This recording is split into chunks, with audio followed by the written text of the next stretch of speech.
सरकार के पास अस्पतालों का, दवाइयों का, डॉक्टरों का इंतजाम नहीं है। जिन डॉक्टरों के लिए थाली और चम्मच और वो बर्तन पीट करके उनका स्वागत किया गया था, उन डॉक्टर्स के सम्मान में उनकी जो राशि थी बीमे की वो तक नहीं पहुंचाई गई। यानी कि ये सरकार सिर्फ ढोंग करती है और वास्तविक तौर पर जनता की हालत खराब है, जनता बहुत परेशान है और बड़ी खराब स्थिति है। तो एक्ट ऑफ गॉड नहीं है, एक्ट ऑफ मोदी है, एक्ट ऑफ बीजेपी है, एक्ट ऑफ निर्मला सीतारमण है। और निर्मला सीतारमण और मोदी जी और बीजेपी इसके लिए सीधे सीधे उत्तरदायी हैं और जनता आने वाले दिनों में चुनाव के माध्यम से इस चीज़ का बदला भी लेगी। बाकी तो देश में कोई सुरक्षित नहीं है, लोग भूख से भी मर रहे हैं, लोग बेरोजगारी से मर रहे हैं, लोग आर्थिक तंगी की वजह से भी मर रहे हैं, पूरा अनऑर्गेनाइज सेक्टर की खराब हालत है, लोगों की तनख्वाहें नहीं मिल रही हैं, बेरोजगारी के आंकड़े आप देख ही रहे हो, जीडीपी 23% नीचे चली गई है। तो ये तो एक तरीके से बहुत बड़ी नौकरियों पर हमला है। फिर केवल आपकी थोड़ी सी नौकरी फौज की, थोड़ी सी सेंट्रल गवर्नमेंट की और थोड़ी सी राज्य सरकार की नौकरी बचेंगी जिनमें आरक्षण की पॉलिसी होगी। यानी कि बैकडोर से आरक्षण की व्यवस्था को खत्म करने की साजिश। और पिछड़ों की जो जनसंख्या हिंदुस्तान में वो लगभग 60% है और जबकि उनका आरक्षण केवल 27% है। ये उनकी जनसंख्या के अनुपात में ही आरक्षण होना चाहिए और तभी ये सामाजिक न्याय का एजेंडा पूरा होगा। कंगना रनौत या तो बीजेपी का जो छुपा हुआ एजेंडा उसके तौर पे बोल रही हैं या स्वर्ण होने के नाते बोल रही हैं। मैं उनके इस बयान की घोर निंदा करता हूं। मैं कंगना रनौत के मैंने पहले ही साफ किया किसी विचार से सहमत नहीं है। जैसे सुशांत सिंह राजपूत का मसला है, एक नया मसला मीडिया के लिए, कॉरपोरेट हाउसेस के लिए और सरकार के लिए जनता की असल समस्याओं से ध्यान भटकाने के लिए कंगना रनौत का मुद्दा निकल कर आ गया। इसको भी टीआरपी के लिए आप देखोगे कि आने वाले दिनों में इस्तेमाल किया जा सकता है और ये भी पता चलेगा कि कुछ दिन बाद कोई बीजेपी जैसी पार्टी कंगना रनौत को कहीं से चुनाव भी लड़ा सकती है।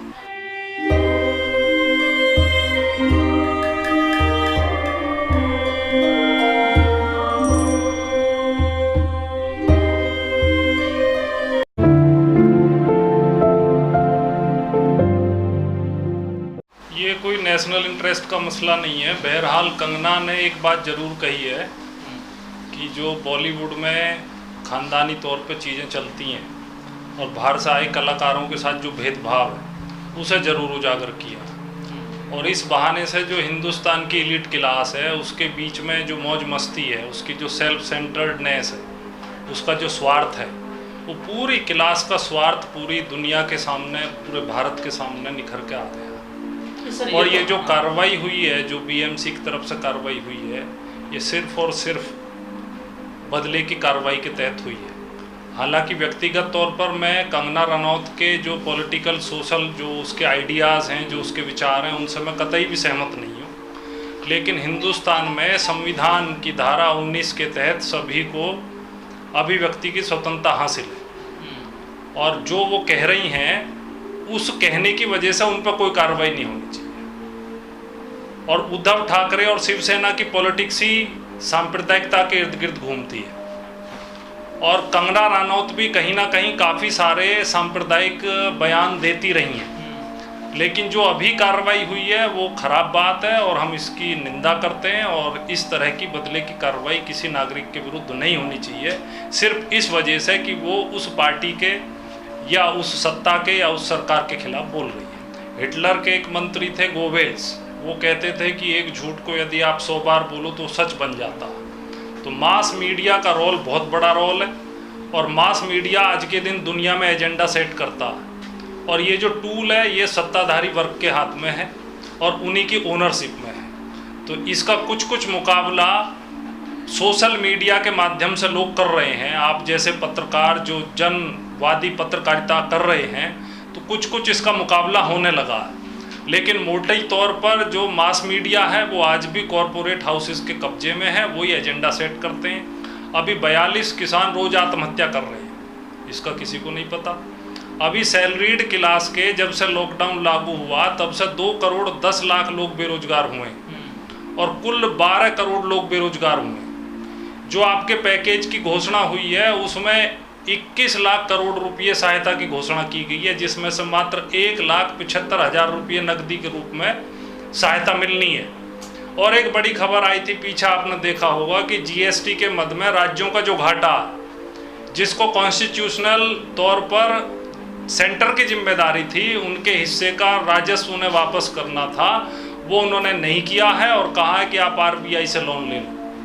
तो ये इस तरह की जो चीज़ें हो रही हैं, चूँकि राज्य सरकारों के पास टैक्स लागू करने की शक्तियाँ अब नहीं रही हैं तो बड़ी कम रह गई हैं, तो ऐसे में सेंटर द्वारा उनके राजस्व का हिस्सा नहीं दिया जाना अपने आप में एक बड़ी घटना। नोटिस तो ये चलते रहते हैं, वहाँ पे बहुत सारे वायलेशन है। ऐसे आप देखो तो पूरी मुंबई 80% इलीगल है। यदि आप मुंबई को मास्टर प्लान के हिसाब से तोड़ने पर आमादा हो जाओ तो 80% मुंबई आपको तोड़नी पड़ेगी। लेकिन आप किसी व्यक्ति को उसके बयान के आधार पर सेलेक्ट करके उसके खिलाफ जो कार्रवाई कर रहे हो, इसकी हम खिलाफ हैं और इसकी हम निंदा करते हैं। वो तो कंगना राजनीति का एक मुद्दा बन गई है पक्ष के और विपक्ष के बीच में। जैसा आपने देखा होगा, रामदास अठावले जो हैं उन्होंने जिम्मेदारी ली है कि हम उनकी सुरक्षा करेंगे। चूँकि अब बीजेपी और शिवसेना का गठबंधन नहीं है, तो उन्होंने गृह मंत्रालय ने तुरंत के तुरंत 22 श्रेणी की सुरक्षा उनके लिए जारी कर दी। जबकि किसी भी राज्य में किसी भी उस राज्य के व्यक्ति के लिए सुरक्षा की जो बात आती है तो उसमें राज्य सरकार की रिपोर्ट मांगी जाती है। तो इसमें जो प्रोसीजर है, जो ड्यू प्रोसेस है, उसका भी उल्लंघन किया गया। तो सेंटर ने सुओ मोटो अपनी तरफ से उनको सुरक्षा जारी कर दी है। तो कंगना रनौत कम एक राजनीतिक मुद्दा बन गई कि बीजेपी की तरफ से कंगना रनौत को शिवसेना और वहाँ जो कांग्रेस का गठबंधन है और खासकर शिवसेना के खिलाफ एक जो है मुद्दा बना करके और शिवसेना को नीचा दिखाने की और पॉलिटिकल जो माइलेज है उसे लेने की कोशिश हो रही है। आप देखो, चाइना जहाँ से पैंडेमिक शुरू हुआ वहाँ पर 2.7% पॉजिटिव ग्रोथ है बड़े देशों में, और आपके स्पेन, फ्रांस और यहाँ तक कि इंग्लैंड की भी जो जीडीपी में कमी आई है वो इंडिया के मुकाबले कम आई है। अमेरिका में और कमी आई है और कमी आई है। इटली में काफ़ी ज़्यादा अंतर है। और भारत की जीडीपी एकदम गर्त में गई है, इतने गर्त में गई है। प्राइवेटाइजेशन देखो आप, LIC जो देश का सबसे बड़ी कंपनी है, कॉरपोरेशन है, बहुत इंपॉर्टेंट कॉरपोरेशन है, उसको जो कौड़ियों के दाम में अभी बेचने जा रहे हैं। एक्ट ऑफ गॉड देखिए, यदि एक्ट ऑफ गॉड है, जो लॉकडाउन का फैसला था वो क्या एक्ट ऑफ गॉड था? या GST का फैसला था एकदम से लागू करने का, क्या वो एक्ट ऑफ गॉड था? नोटबंदी का फैसला था, क्या वो एक्ट ऑफ गॉड था? मतलब मजाक वाली बात है। जो सरकार के काम है वो सरकार के होते हैं। एक्ट ऑफ गॉड कह करके सरकार अपनी जिम्मेदारियों से नहीं हट सकती। ये 3 फैसले ऐसे फैसले थे जिनकी सीधी असर अनऑर्गेनाइज सेक्टर के वर्कर्स पर और अनऑर्गेनाइज सेक्टर के एम्प्लॉयमेंट पर सीधे सीधे पड़ा। यानी कि आप मजाक कर रहे हैं जनता के साथ कि जनता जो बेरोजगारी में, गरीबी में, बदहाली में जीवन गुजर रही है, आप अपनी सनक के लिए बिना एक्सपर्ट की राय लिए, अचानक से बिना राज्यों की सलाह लिए कि कैसे आप हालात को काबू करेंगे, कैसे हालात को आप संभालेंगे। एक नया अस्पताल आपने कही कि हम इस बीच अस्पतालों में फैसिलिटीज़ को उन्नत करेंगे। एक अस्पताल आपने कहीं बनाया हो, कोई बजट में वृद्धि करी हो, कोई फैसिलिटी नहीं खड़ी करी हो। अब हालात ये हैं कि लगातार केस बढ़ते जा रहे हैं और केस इतनी ज़्यादा संख्या में बढ़ गए हैं कि अब ब्राज़ील को हमने पीछे छोड़ दिया, केवल अमेरिका हमसे आ गए। 1 लाख के लगभग रोज़ नए मरीज हमारे सामने आ रहे हैं। आरक्षण की व्यवस्था संविधान में बाबा साहब अम्बेडकर ने भारत में जो भेदभाव है, जो जातिगत भेदभाव है, जो सामाजिक स्तर पर जो भयंकर भेदभाव है, उसको ख़त्म करने के लिए की गई थी।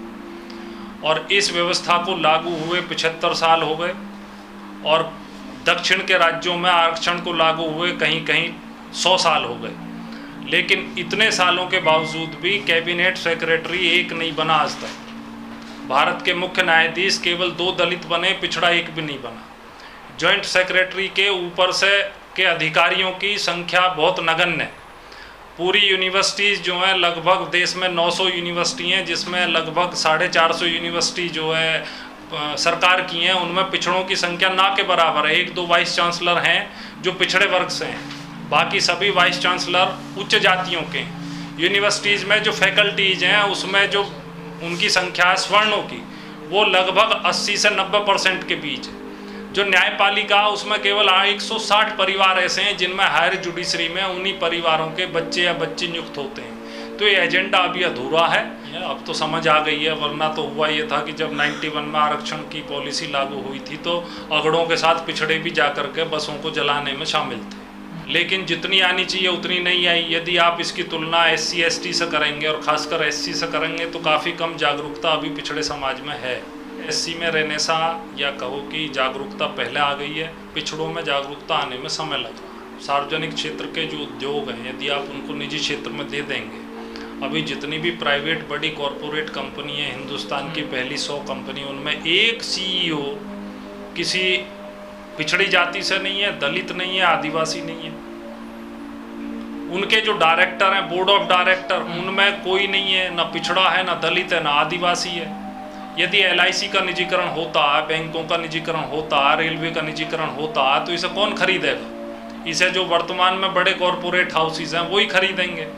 तो उन्हीं के स्वामित्व में जाएगा। जब उनके स्वामित्व में जाएगा तो आरक्षण की पॉलिसी इनमें लागू नहीं होगी। इंडियन ऑयल है, हिंदुस्तान पेट्रोलियम है, भारत पेट्रोलियम है, या और नवरत्न बड़ी बड़ी भेल जैसी कंपनियां हैं, नाल्को है, आपका कोल कॉरपोरेशन है, इन सब में अभी आरक्षण की पॉलिसी लागू है, NTPC है। तो इनमें उस पॉलिसी की वजह से पिछड़ों को भी प्रतिनिधित्व मिलता है, SC ST को भी प्रतिनिधित्व मिलता है। बिल्कुल होना चाहिए। अफर्मेटिव एक्शन की पॉलिसी अमेरिका में बहुत पहले से है, वही अफर्मेटिव एक्शन हिंदुस्तान में भी लागू होना चाहिए। क्योंकि निजी क्षेत्र का दायरा बहुत बढ़ गया है और GDP में उसका योगदान काफ़ी ज़्यादा है, तो उसकी इसमें अफर्मेटिव एक्शन के तौर पर एक रिजर्वेशन की पॉलिसी जिस तरीके से सरकारी क्षेत्र में लागू हो, निजी क्षेत्र में भी लागू होनी चाहिए।